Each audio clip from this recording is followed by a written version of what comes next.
No other event had captured the imagination of so many people as this first step into space. 4 years later, the Russians once again beat the Americans by launching Yuri Gagarin into space in the first manned flight to orbit the Earth. 2 feats that put the Soviet Union way out in front in the ultra-competitive space race.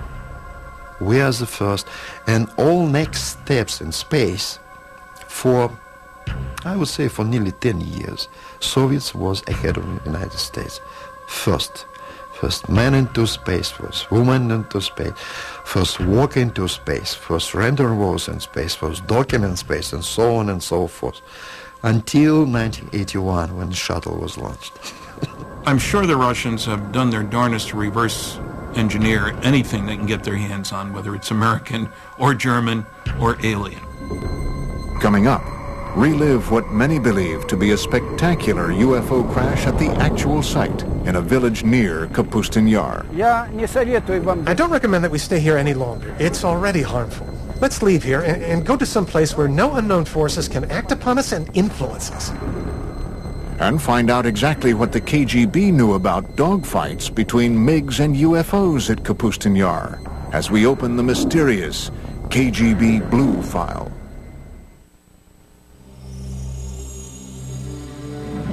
Russia's foremost authority on UFOs is a man so legendary and popular around the country that he is known only by his last name, Azhaja. On this spot of the UFO landing, an American group is filming for the first time. He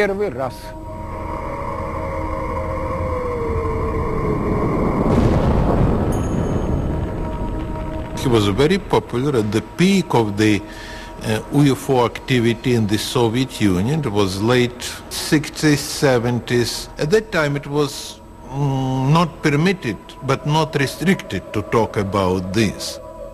Azhaja invited the History Channel on an exclusive tour of a reported UFO crash site not too far from the site of the Russian Roswell crash of 1948. For that, I have to stand there, on that particular corner. Using 2 copper rods, Azhaja begins the tour by testing the ambient energy that the crash site still emits today.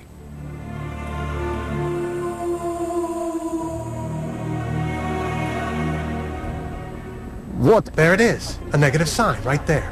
Down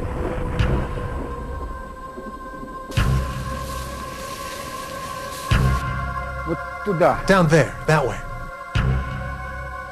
So here, in this spot, occurred the crash landing of a flying saucer. First, I'm going to go directly across. Then I'll go perpendicularly. Then I'll go by the diagonals. This is where the boundary begins. All right, I'm going towards the center. In the center, we see a lot of plant growth and compact. And what's most important is that here, it shows a positive signal. Now we are going towards the border. Now they're showing neutral. And here, here's the other part of the border. Right from here to over there. Now I'm going away from the center, toward the other side. Azhaja is walking the 100-foot by 20-foot outline of a cigar-shaped UFO that reportedly crash-landed here in 1961. Again, now we're going back. It shows a powerfully strong signal. See how it's turning? It's powerfully positive. We're going back. Negative. There it is, see? Here's where the border is.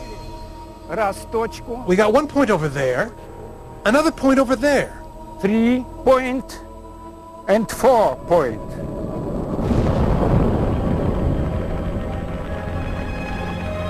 Animals avoid this place. They go around it. Cattle don't graze here. Yes, there is unknown energy, which, as experience shows, affects people in a negative fashion. Your pulse changes. The heartbeat changes.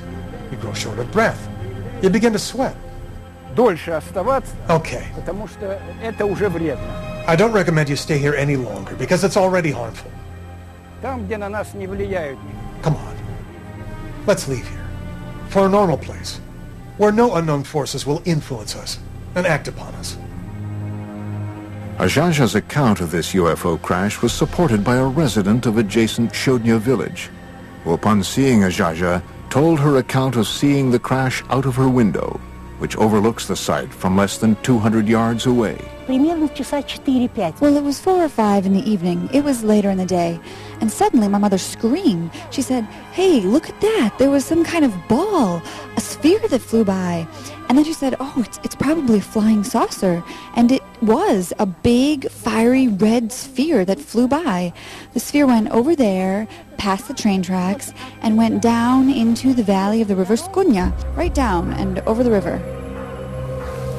Experts like Ajaja believe that UFO events like this crash, as well as the 1948 Russian Roswell crash, caused a Pandora's box to open over Kapustin Yar, leading to what some have called a war in the skies over Russia. Pilots would often receive orders from the ground to defend their airspace and shoot down UFOs. Other times, the UFOs would go on terrifying attacks. What intrigues me about the Russians as much as anything is apparent dogfights between UFOs. And I've read several accounts of that, several of them having dogfights. Perhaps the most compelling evidence of encounters between Soviet MiGs and UFOs over Kapustin Yar comes firsthand from the most celebrated of all Soviet test pilots, Marina Popovich. A national hero, a cosmonaut, perhaps the Chuck Yeager of Russia. She says that she witnessed actual battles between Soviet pilots and UFOs. One incident in 1964 occurred during a Soviet Air Force training mission. Alexander Kapagin was the commander of a squadron and a pilot instructor in one of the flight schools. One day he was flying with a cadet and they were attacked by a UFO. They went into a spiral dive.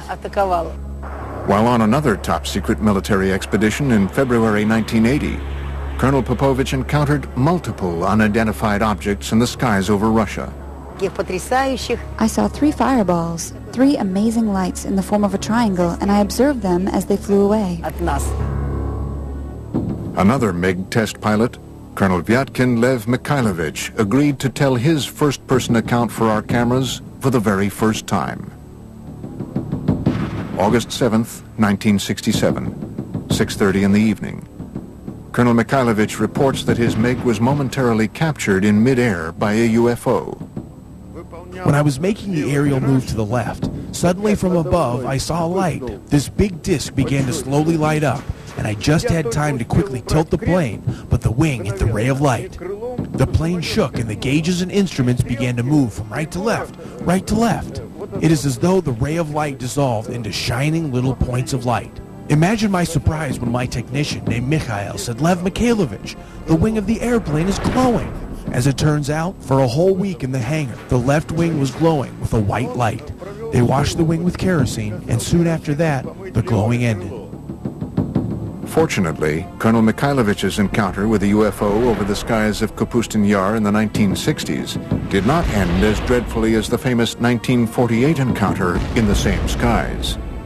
No, I wasn't scared. I was just puzzled. I was particularly stunned that the ray of light turned out to be hard, because I felt the impact. As UFO reports continued to stream into the Soviet government from both civilians and military officials, the KGB was busy covering up the reports.